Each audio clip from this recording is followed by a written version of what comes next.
saya ambil itu pengen bisnis lah yang bisa santai sambil ngomong anak. Jadi sukun itu dibikin jadi stik sukun. Sebelumnya di Klaten itu masih banyak belum termanfaatkan ya, bahkan buahnya pada jatuh-jatuh. Karena alhamdulillah mempekerjakan sekitar 50-an orang.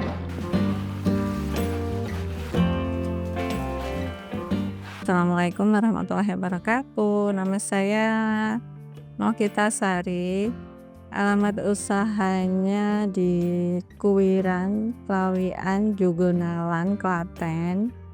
Terus usaha saya tuh bergerak di bidang home industry, pembuatan stik sukun ya, yang bahan dasarnya itu dari buah sukun. Sebelumnya di Klaten itu kebanyakan sukun itu dibikin tripping ya. Kita mengawali di sini tuh dari Cilacap ya, karena suami saya tuh aslinya orang Cilacap. Jadi sana itu oleh-oleh khasnya itu sukun itu dibikin jadi stik sukun gitu. Jadi kita benar-benar mengawali yang pertama kita bikin di sini yang bentuknya tuh setik ya. Yang awalnya dulu itu buah sukun itu di sini tuh masih banyak belum termanfaatkan ya. Bahkan kebanyakan itu buahnya pada jatuh-jatuh, atau kalau orang di sini tuh bilangnya pada nyeprot kayak gitu ya. Dulu kami saya itu kerja di Cilacap ya, jadi pas di sana dia itu kerja di leasing ya, kalau saya kerjanya di bank BUMN kayak gitu, jadi sama-sama kita itu karyawan ya. Kemudian pas saya ambil itu pengen bisnis lah yang kiranya kita bisa santai sambil ngomong anak tuh apa, kita bikin apa. Nah, pas kebetulan saat itu teman suami saya tuh, teman kantornya ya, dia itu usaha bikin stik sukun kayak gitu. Nah, dari situ tuh sharing terus, jadi kita gimana caranya biar buah sukun itu bisa kita manfaatin biar tahan lama. Nah, salah satu caranya ya kita bikin jadi stik sukun ini. Jadi pas nanti masa panennya habis, kita itu masih ada stoknya kayak gitu. Alhamdulillah aja sih, bersyukur sama Allah tuh dikasih banyak sekali kemudahan. Kayak dulu sih sebenarnya nggak nyangka bisa inilah sebesar ini. Cuma ya alhamdulillah semuanya tuh mengalir aja. Allah tuh udah yang ngasih jalannya lah. Saya juga nggak ngerti kok bisa kayak inilah ya gitu. Kalau sukunnya kalau orang sini bilangnya sih sukun Bangkok ya gitu ya. Paling bagus dipakai itu yang jenis sukun Bangkok ini, yang besar-besar kayak gitu. Kalau di sini semuanya original ya, cuman gurih asin aja. Jadi kita emang segmen kita itu pasarannya ya udah jalan yang itu aja sih. Jadi kita juga nggak bikin yang aneh-aneh, karena kita pikir juga kalau yang tabur-tabur gitu kurang sehat ya. Jadi kita konsisten di yang gurih asin aja. Kebanyakan kalau kita itu masuknya ke grosir ya, jadi kita memang ngejar partai sih, karena kita produksinya besar. Yang kita jadikan pasar pertama itu toko-toko grosir besar kayak gitu, jadi mereka memang permintaannya banyak ya kalau grosir. Kalau toko olah-olah itu kan cuma sedikit ya, jadi kita lebih fokus ke toko grosir kayak gitu. Saya sih kebanyakan kirim langsung itu cuma ke deket-deket sini ya, Jogja, Solo kayak gitu. Tapi kalau yang jauh itu misal ke Jakarta, ke Jawa Barat ya, kemudian ke Jawa Timur, itu tuh kita makainya karki. Kalau pas masa panen raya ya itu tuh bisa sampai 1000 biji lebih ya. Panen raya itu sebenarnya juga enggak lama juga, paling lama itu 1 bulan sih. Selebihnya kita ngerjain berapa aja, kadang 50 biji kita kerjain, 100 biji kita kerjain, berapa aja pokoknya kita yang penting tetap jalan aja. Bahan bakunya itu kita kan ada pemetik ya, jadi mereka nyari ya di sekitar Klaten ya, mulai dari Jogja ke Solo, Boyolali, kemudian sampai Magelang juga. Bahkan pas kalau bahannya lagi sulit banget tuh mereka bisa nyampe ke Jawa Timur bisa kayak gitu ya. Ya yang penting ini sih bahannya harus fresh ya. Jadi kalau begitu datang bahannya itu tuh harus diolah hari itu juga. Jadi nggak boleh nginep. Kalau misal kemetiknya itu sampai kadang kan mereka bohong ya, bilangnya petik hari ini ternyata kemarin, itu pasti nanti hasilnya jelek, ketahuan mesti nanti. Karena memang sukunya itu harus barang baru ya, nggak boleh barang yang kemarin-kemarin gitu. Kalau kayak sampai nginep tuh nanti hasilnya nggak bagus. Jadi begitu bahan datang ya, kita seleksi dulu, kita pilah-pilah dulu ya. Kita pilih yang bahannya tuh setengah muda setengah tua ya. Jadi kalau terlalu muda itu nggak bagus, nanti terlalu tua juga nggak bagus ya. Jadi kita pilah-pilah dulu, kita seleksi dulu. Habis itu sukun dibelah jadi 2. Kemudian dicuci ya, dicuci kemudian dipotong-potong tipis dengan ketebalan itu sekitar 7 mili ya, 7 sampai 8 mili.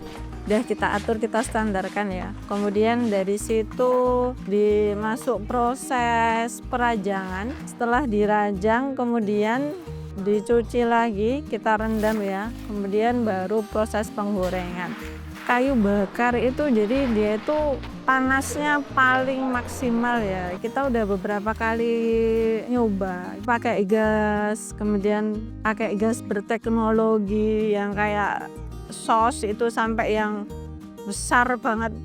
Itu tuh matangnya mesti lebih lama gitu, lebih lama. Kalau kayu itu 20 sampai 30 menit itu selesai gitu. Tapi kalau pakai gas itu 2 kali lipat waktunya, 1 jaman baru selesai. Jadi kayu itu selain bahan bakarnya lebih murah juga paling cepet ya, karena itu kan bara ya, bara apinya itu bisa awet kayak gitu. Jadi itu juga bikin lebih efisien ya untuk penggorengannya. Jadi walaupun kita udah jalan nih ke 14 tahunnya, kita tetap mempertahankan kayu karena itu juga paling terasa paling bagus, belum ada yang bisa ngalahin sih.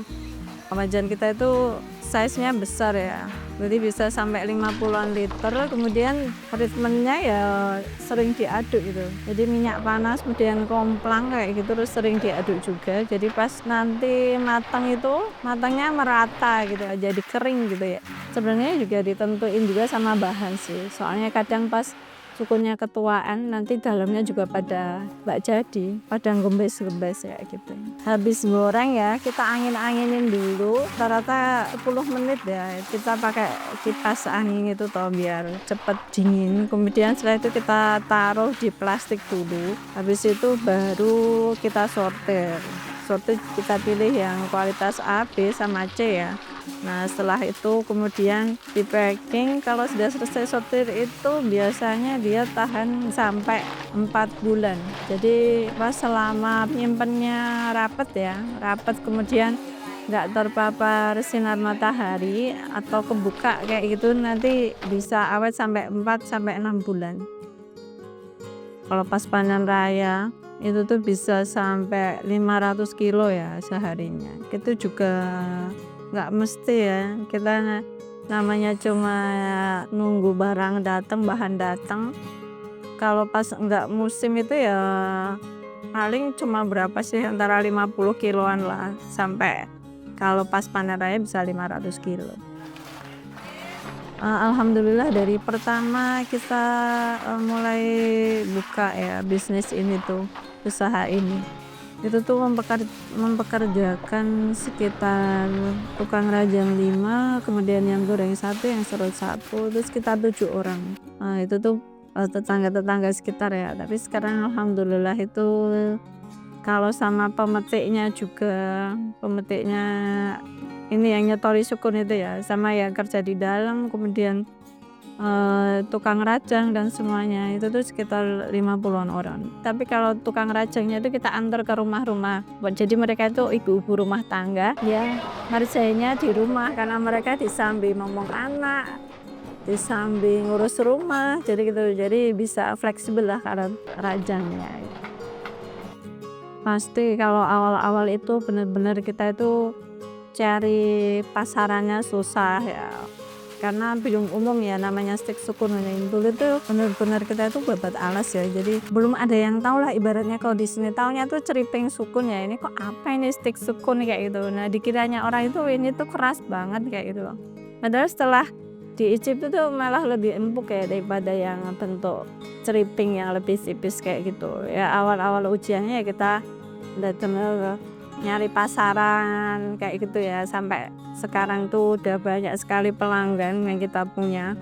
Kemudian kita juga ada masalah permodalan, terutama pas lagi sepi atau kita lagi butuh nyetok banyak kayak gitu tuh kita juga ada kendala permodalan juga. Kemudian bahan baku yang nggak selalu ada, dan tenaga kerja yang kadang nggak ini juga, gonta gantilah kayak gitu. Jadi kita sampai akhirnya menemukan formulasi cara kerjanya, manajemennya seperti ini. Itu kita juga melewati proses yang panjang kayak gitu, sampai dari trial dan errornya juga ada kayak gitu, sampai akhirnya kita evaluasi. Kemudian kita bisa nemu cara, oh gini loh cara jalannya, cara bisnisnya tuh kayak gini. Itu melewati proses yang panjang juga.